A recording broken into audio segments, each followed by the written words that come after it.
Hi friends, Tulunadu ಅಡುಗೆ ಚಾನಲ್ಗೆ ನಿಮಗೆ ಮತ್ತೊಮ್ಮೆ ಸ್ವಾಗತ ಸುಸ್ವಾಗತ.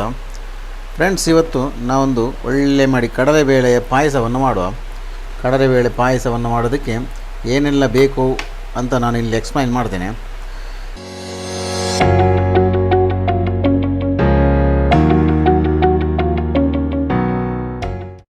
ಕಡಲೆಬೇಳೆ ಪಾಯಸ ಮಾಡೋದಕ್ಕೆ ಇಲ್ಲಿ ಒಂದು 1/4 kg ಕಡಲೆಬೇಳೆಯನ್ನು ನಾವು ಓವರ್ನೈಟ್ ನೀರಲ್ಲಿ ಹಾಕಿ ನೆನೆ ಇಟ್ಟಿದ್ದೇವೆ. ಅದೀಗ ಸ್ವಲ್ಪ ದೊಡ್ಡದಾಗಿದೆ, ನೀವು ನೋಡ್ಬೋದು. ಆನಂತರ ಕಡಲೆಬೇಳೆ ನೋಡಿ ಈ ರೀತಿ ಇದೆ. ಆನಂತರ ಇಲ್ಲಿ 1.5 ತೆಂಗಿನ ಹಾಲನ್ನು 1.5 ತೆಂಗಿನಕಾಯಿಯನ್ನು ಹೊಡೆದು ಅದರ ಹಾಲನ್ನು ರೆಡಿ ಮಾಡಿಟ್ಟಿದ್ದು, ದಪ್ಪ ಹಾಲು ಇದು. ಆನಂತರ ಇದು ತೆಳು ಹಾಲು, 1.5 ತೆಂಗಿನಕಾಯಿ ಇದೆ ಇದರಲ್ಲಿ.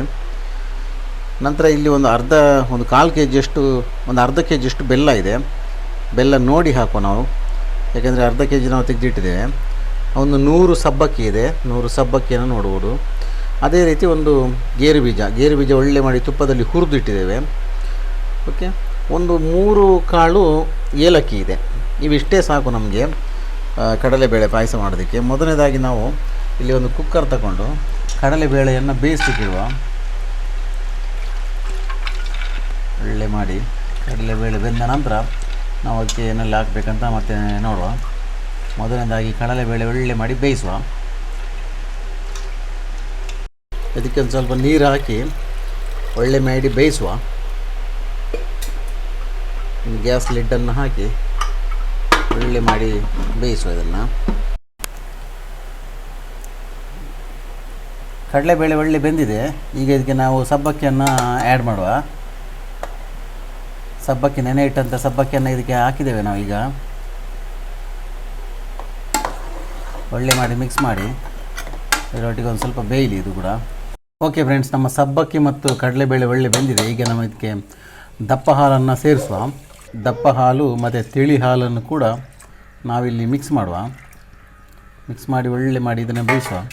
ಓಕೆ ಫ್ರೆಂಡ್ಸ್, ಇಲ್ಲಿ ಹಾಲು ಹಾಕಿದ ನಂತರ ಕುದಿ ಬಂದಿದೆ. ಈಗ ನಮಗೆ ಇದಕ್ಕೆ ಬೆಲ್ಲವನ್ನು ಆ್ಯಡ್ ಮಾಡುವ.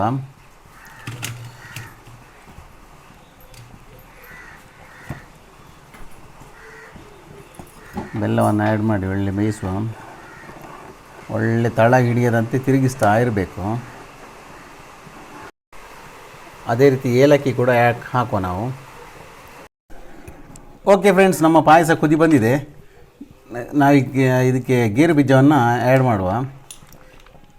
ಈಗ ಒಂದು ಸ್ವಲ್ಪ ರುಚಿಗೆ ಒಂದು ಸ್ವಲ್ಪ ಉಪ್ಪನ್ನು ಹಾಕುವ. ಉಪ್ಪು ಹಾಕದಿದ್ದರೆ ಪಾಯಸ ರುಚಿಯೇ ಬರೋದಿಲ್ಲ.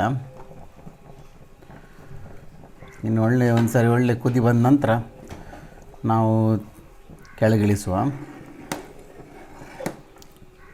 ಫಸ್ಟ್ ಕ್ಲಾಸ್ ಆಗಿ ಬಂದಿದೆ ನಮ್ಮ ಒಂದು ಕಡಲೆಬೇಳೆ ಪಾಯಸ. ಒಂದು ಸ್ವಲ್ಪ ತುಪ್ಪವನ್ನು ಕೂಡ ಹಾಕಿ ಒಂದು ಸ್ವಲ್ಪ ಪರಿಮಳಕ್ಕೋಸ್ಕರ.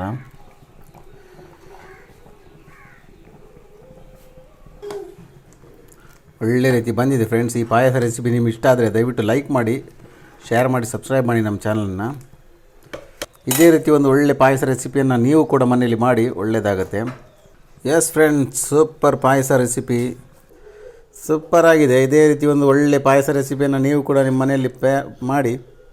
ಓಕೆ ಫ್ರೆಂಡ್ಸ್, ಸೂಪರಾಗಿ ಬಂದಿದೆ ನಮ್ಮ ಪಾಯಸ. ಈ ಒಂದು ಪಾಯಸವನ್ನು ಒಳ್ಳೆ ಮಾಡಿ ಎಲ್ರಿಗೂ ಸರ್ವ್ ಮಾಡುವ.